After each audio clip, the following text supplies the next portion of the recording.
So greetings everyone, and welcome to my course on technology and society here at Arizona State University West. I'm Dr. Doug Peck, your professor, and this is the first of, I'm not sure quite how many there will be ultimately, but video clips that you will find in the button or beneath the button called Comments from Dr. Peck, your guide on the site. In this first one, I want to do two things. I want to talk a little bit about the course at large and then give you a brief overview of what will be coming up in your first set of readings. So let's talk about the course first. If you're looking at this video, you've already gotten into it, you've seen my greeting, and you probably have looked at the syllabus. If you have not done so, please do so as a first order of business. You want to read that syllabus, understand it fully. It's the contract between you as a student and me as your professor. I've tried to lay it out in a logical fashion and pretty much include all kinds of things that would be of interest to you and that you should know as a student.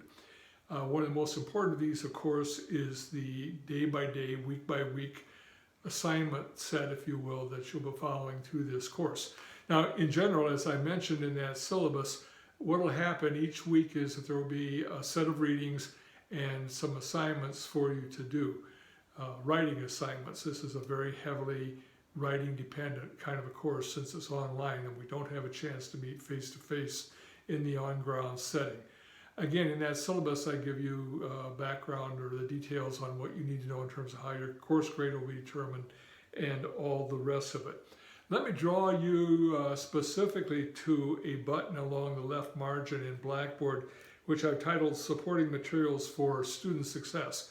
That is, in fact, where you'll find lots of things that are supportive of what you will be doing in the course.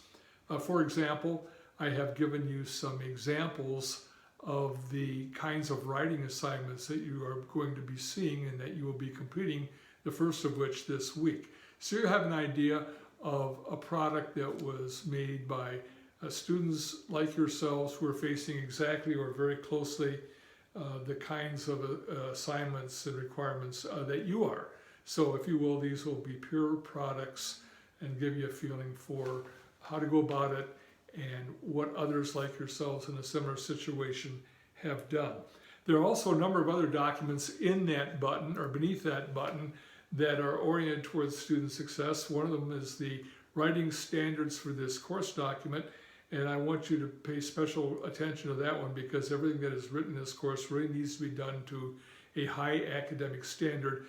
And I provided for you there some thoughts about things that I have seen routinely over the years that are mistakes that students have made. And I want to just, again, draw your attention to them so that you've been kind of forewarned, if you will, that these are the kinds of things that happen all the time and that could cost you in terms of being marked down undergrades for your written work. There's also, for those of you who perhaps may not have had a beginning course in sociology or for whom such a course lurks far enough in the background that you don't remember an awful lot of it or aren't clear about it, I've written a document called The Basic Premises of Sociology that will give you an overview or catch you up to a point that would be appropriate for what you'll need to know or should know about in terms of getting going with this particular course. And then finally, I want to emphasize for you that the due dates and times are very hard and fast for the assignments in this course. Again, the policy is explained in that syllabus. Please be sure you understand it and keep in mind what is written on the timing of assignments in the syllabus and that you'll be seeing pop up in Blackboard as well, as those are the things that will be driving you through the course. Well, enough about the course in general. As I say, I leave it to you to follow through the syllabus and to begin getting going. And if you have any questions, of course, I explain therein how you can get in touch with me. Let's talk a little bit about getting going with the first reading assignment, which is the first 29 pages in Volte's book. I want to give you kind of an overview of what you're going to be encountering there so that you can kind of listen up, if you will, or think carefully, if you will, as you begin to encounter these various sections. They'll help you both, obviously, with your understanding of the course material and also that they are the things that you'll need to know something about as you consider writing the assignments for the week, your written work assignments. The first thing I want to point out is that, like all good academics, Volte begins by offering us a good definition for technology. It's a little bit broader than the kind of definition you would have encountered in an introductory sociology course.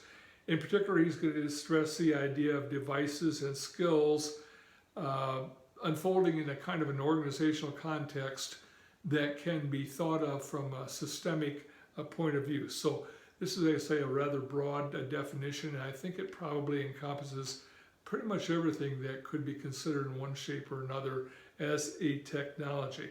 He'll also give you some discussion about the idea of whether or not technology is necessarily related to the idea of progress and the extent to which progress has indeed followed with the introduction of technology.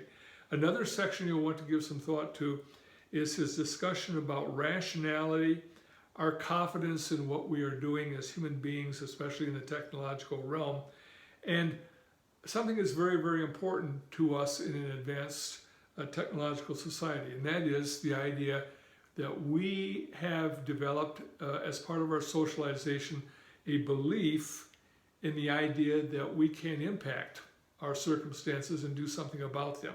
So the idea of belief in efficacy is something that's going to be important. And then finally, he's going to give you, throughout that first section, kind of a compare and contrast between two dominant views on technology and technological innovation and adaptation. One is called technological determinism, and the other is social constructivism.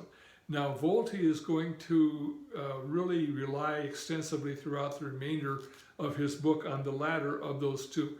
Obviously, as a sociologist, he's going to be focusing a lot on the idea of social constructivism. So you're going to want to get a good sense of what social constructivism is in the abstract as a concept, as a sociological concept, if you will. And then the particulars of how the material that he treats in his book are developed within the framework of a social constructivist paradigm.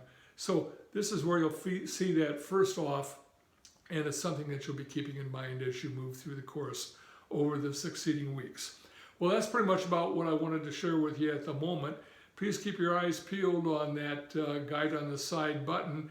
I'll also be probably publishing announcements to let you know that something has come up if you have not looked at that button for a while. Anyway, the best of luck to you in this course. I hope you'll find it enjoyable. I think it's a fascinating subject. Volte's book is really well written, and you'll find out an awful lot of things about a number of technologies that we've taken for granted both in our everyday lives and even historically speaking. So it's an exciting course. I look forward to working with you as always. If you have any questions or issues, I give you ways of getting in touch with me so that we can work together on resolving them for you, so that both of us will have the kind of outcome from the course that we both would like for you. So with that, I will bid you adieu until next time. Take care.